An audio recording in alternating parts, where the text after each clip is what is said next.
Bonjour à tous et bienvenue dans cette nouvelle vidéo, c'est les bons étudiants.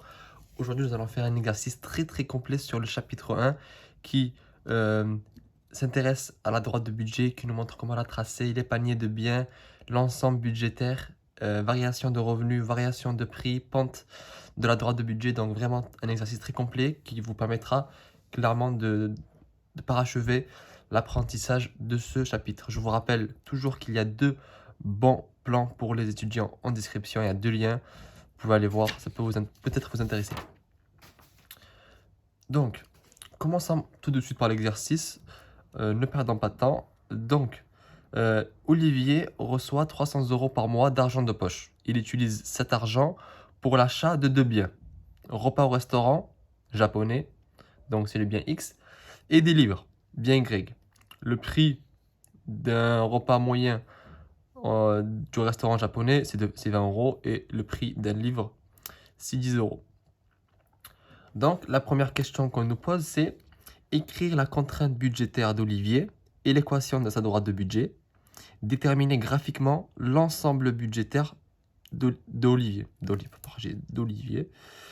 Voilà, donc on a trois questions en une. Donc, tout d'abord, il faut écrire la contrainte budgétaire d'Olivier. Donc, qu'est-ce que la contrainte budgétaire? On a vu dans la leçon que c'était quand il y avait ce symbole-là.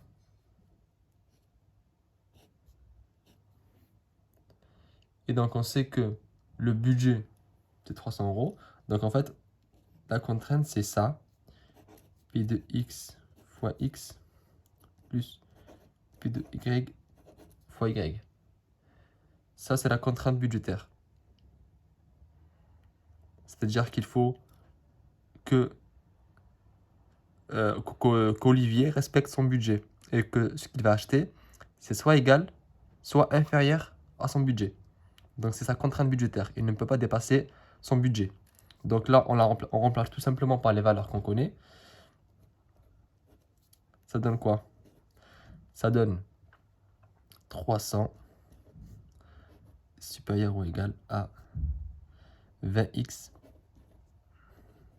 plus 10y. Voilà. Ça, c'est la contrainte budgétaire d'Olivier. Puis, on nous demande d'écrire l'équation de sa droite de budget. Donc, dans la vidéo précédente, on a vu comment on le faisait. On a fait 3 cas de droite de budget avec différentes valeurs de M, différentes valeurs de P de X et de P de Y. Donc là, je vais aller un peu plus vite, mais ça reste tout le temps la même chose. Donc, on commence par mettre la formule. M est égal à P de X, bon, c'est pas grave, P de Y fois Y plus P de X fois X. Du coup, M est égal à... Bon, là, je vais juste inverser parce que je me suis trompé, mais c'est pareil que là. Donc, d'abord, on met P de X. Donc, en fait, c'est vraiment la même chose qu'ici. Donc, ça fait 20x plus 10y. Et là, le but, quand on vous demande de trouver l'équation de la droite de budget, c'est d'isoler le y. Donc, qu'il soit tout seul. Y égale quelque chose. Donc, on commence par mettre par isoler. Bon, là, c'est 300. Hein. Donc, ça fait 10y égale moins 20x plus 300. Pourquoi? On veut isoler le y. Donc, on veut que le y soit tout seul. Donc, on fait passer le 20x de ce côté pour garder que le 10y. Donc, hop, en faisant ça, en faisant passer le 20x de ce côté, ça devient moins 20x. D'où le fait que c'est ça. Et le m reste le m, donc c'est 300. Là, je ne l'ai pas mis, mais c'est 300. Tout simplement. Donc là, on a 10y et on veut juste savoir la valeur de 1y. Donc, on divise tout par 10, tout simplement. On a y égale moins 20x. Donc, moins 20 divisé par 10. X plus 300 divisé par 10. On simplifie. Y égale moins 2. X plus 30. Tout simplement. Donc là, on a l'équation de la droite de budget d'Olivier. Puis, on nous dit de déterminer graphiquement l'ensemble budgétaire d'Olivier. Donc, j'ai préparé un graphique. Voilà. Et donc là, en fait, bon, le graphique il est vraiment grand. Voilà. On nous demande en fait de déterminer l'ensemble budgétaire. Alors, comment on le détermine? Il faut juste qu'on trouve en fait le point ici et le point ici pour tracer la droite de budget. En fait, quand on vous dit déterminer l'ensemble budgétaire, on vous demande indirectement de tracer la droite de budget. Parce que l'ensemble budgétaire, c'est tout ce qui est en bas de la droite de budget. Donc, pour tracer la droite de budget, il faut connaître deux choses. Combien de X il peut acheter s'il décide de consacrer l'ensemble de son budget à X? Il a 300 euros. Le prix d'un bien X coûte 20 euros. Donc, combien de X il peut acheter? Il peut en acheter 300 divisé par 20. Donc, il peut en acheter 15. Et pour le Y, c'est 10, c'est 300 divisé par 10. Il peut en acheter 30. Donc là, on a les deux points qu'il nous faut. On a le 30 pour le Y. Et on avait dit combien pour le X? On avait dit 15. 15, c'est ici. Donc là, il suffit de relier ça et ça. Donc, hop, je prends ma petite règle et je le fais.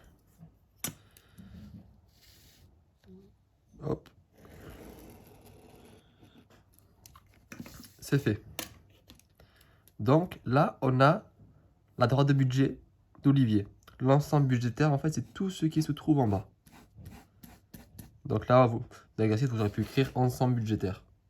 Ensemble budgétaire. Voilà.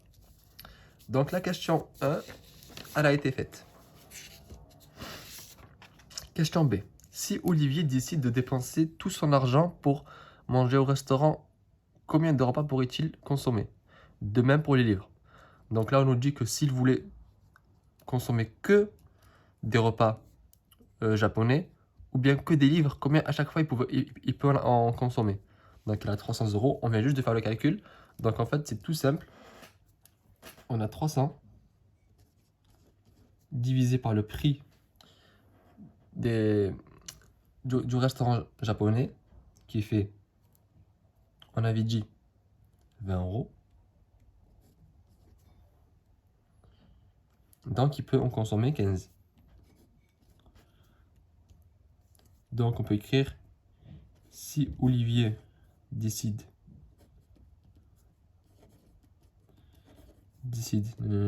il peut consommer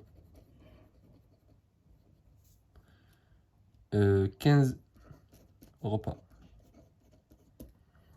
Pareil pour les livres, sauf qu'on divise par 10.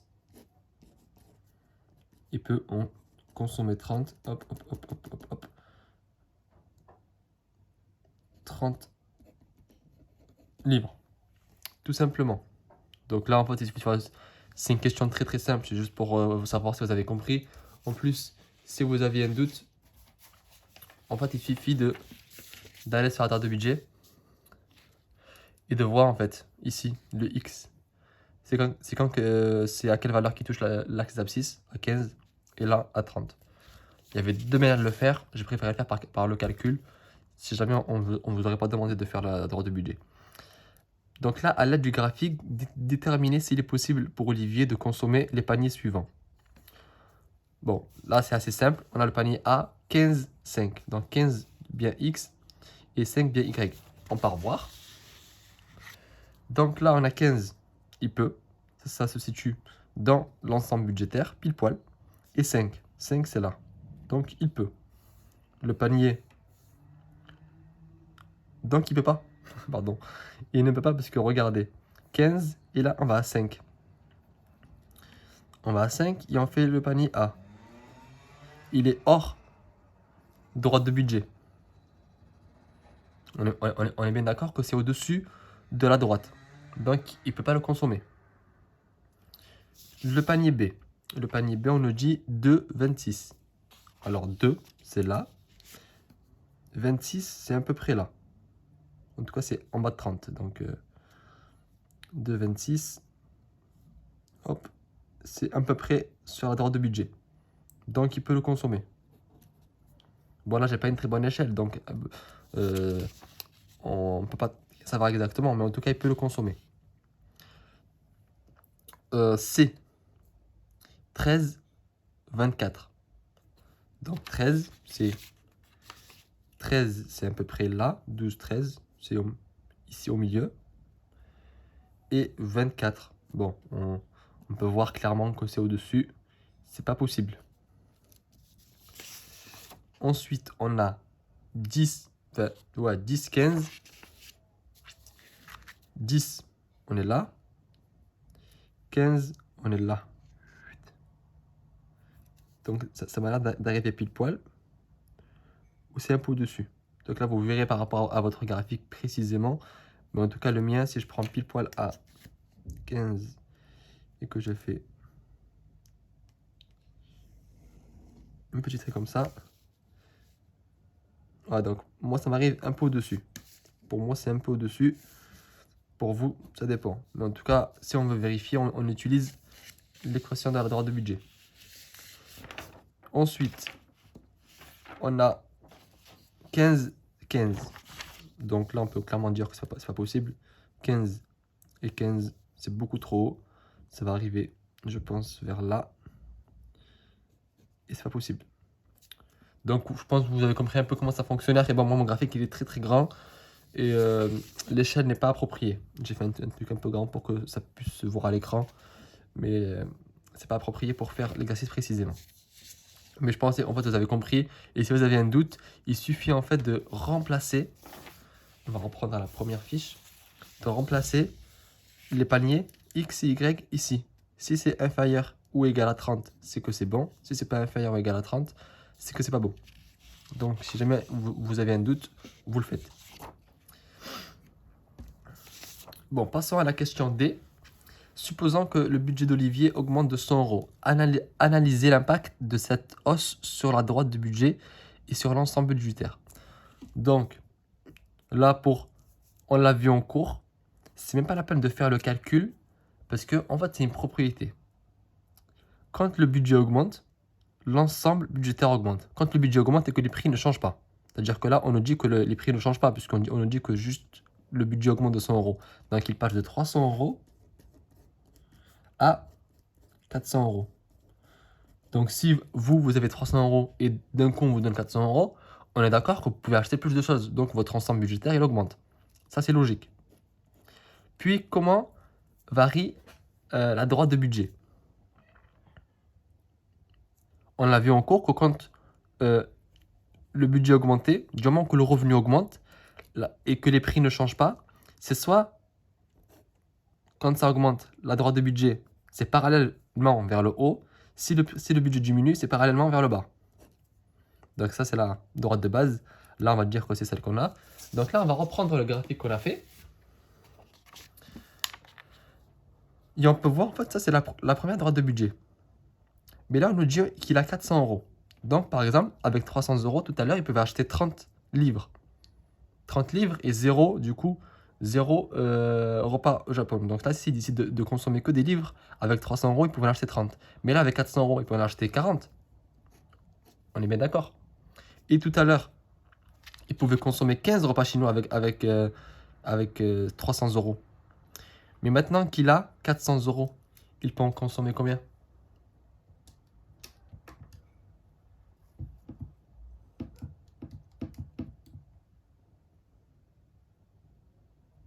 Sachant qu'un repas chinois coûte 20 euros. Donc là, j'essaie de vous faire réfléchir. Tout simplement, il peut en consommer 5 de plus. Donc 20.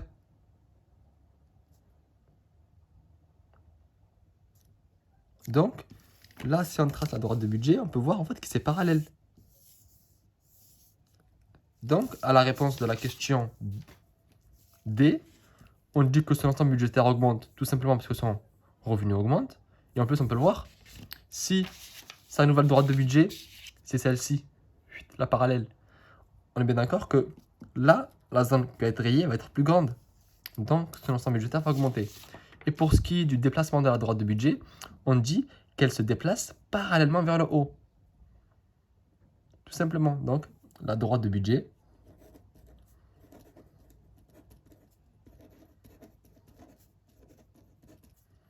se déplace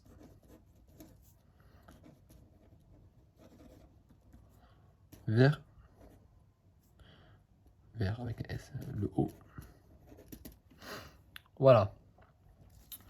Puis maintenant on nous dit, supposons que le prix d'un repas passe de 20 à 25 € et que le budget augmente de 100 €. Donc là, en gros, le budget reste à 400 €. Hein. Faut pas se tromper. Écrire la nouvelle équation de la droite de budget. Donc la nouvelle équation de la droite de budget, c'est tout simplement, on avait dit M égale P de X fois X plus P de Y fois Y. Ça, on est bien d'accord. On remplace par les valeurs qu'on connaît. Là, on nous dit c'est 400 €. P de X, ça passe de 20 à 25, donc c'est 25X plus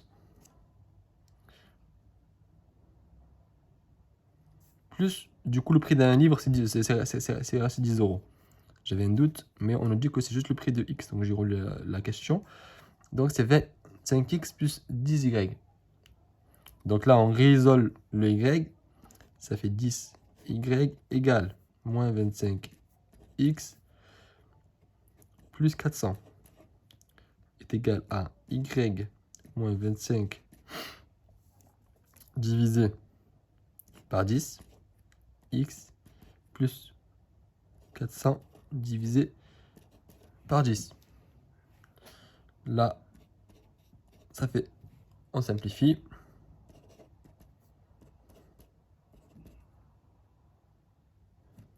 « 25X plus 40. » On est bien d'accord. Donc là, écrire la nouvelle équation de droite de la budget. Comment se modifier la pente de la droite de budget?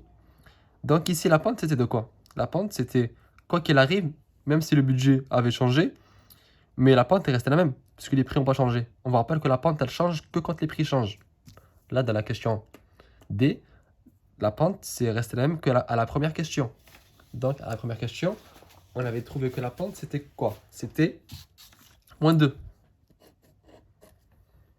Maintenant, la pente, elle est de moins 2,5.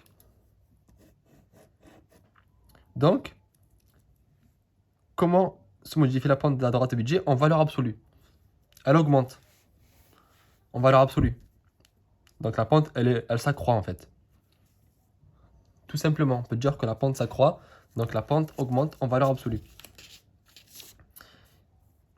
Passons à la dernière question F.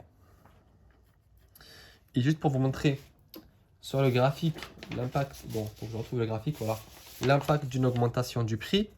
Vu que le prix passe de, ici, quand le prix était de 20 €, il pouvait en acheter 20.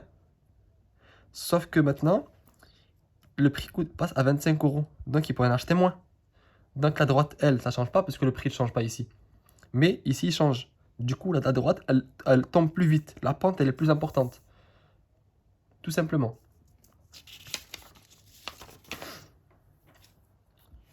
Maintenant, question F, on dit, supposons que le prix d'un livre diminue de 50%. Donc, il passe de 10 € à 5 €. Sachant que le prix d'un repas est de 25 €. Donc, on garde le prix de la dernière question. Et que le budget de l'Olivier est de 400 €. Comment se modifie alors la pente à droite du budget en valeur absolue par rapport à la question E? Donc, c'était moins 2,5. Hein. La question E, la pente, comme ça, moins, on s'en rappelle. Donc là, on va réécrire l'équation de la droite de budget. Ou bien, moi, je vous propose de ne pas l'écrire et d'appliquer la formule qu'on connaît, que la pente, c'est moins P1 sur P2. Dans notre cas, c'est moins Px pardon, sur Py. Px est égal à 25. Py est égal à 5. Puisque on a appliqué moins 50%.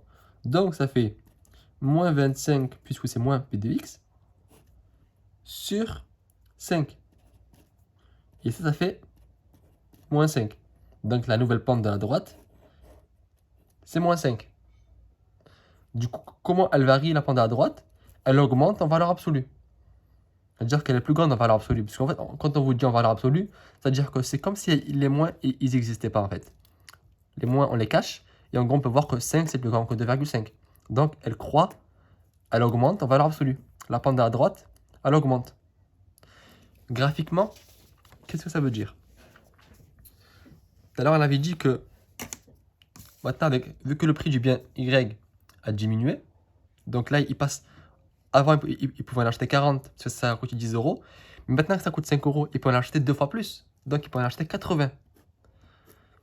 Sauf que le prix du bien X, lui, il a augmenté et en plus, il ne change pas à la question F. Du coup, vu que là, on augmente, mais que la pente tombe toujours au même endroit, la pente, elle croît encore plus vite. Je pense que vous avez compris ce que j'essaie de vous expliquer. C'est-à-dire qu'il faut voir ça comme une chute. La courbe, elle chute.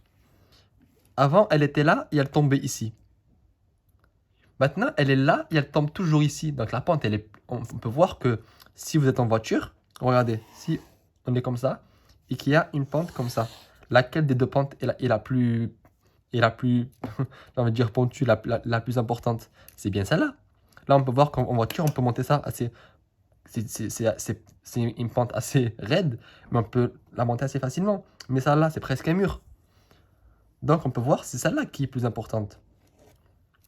Voilà, donc là, j'essaie de vous imager un peu facilement, de vous expliquer grossièrement les principes pour que vous puissiez avoir des images en tête. Il faut vraiment que vous réfléchissiez de cette manière-là, c'est-à-dire de simplifier les choses et surtout, dès que vous avez un doute, un petit schéma et on se représente. Donc première pente, elle était comme ça. Deuxième pente, elle est comme ça. Donc celle-là, elle est plus importante, c'est moins 5. Tout simplement. Donc j'espère que c'est la fin de cet exercice, donc j'espère que vous avez compris. Si vous avez des questions, n'hésitez pas à les écrire en commentaire. Je me ferai un plaisir de vous répondre.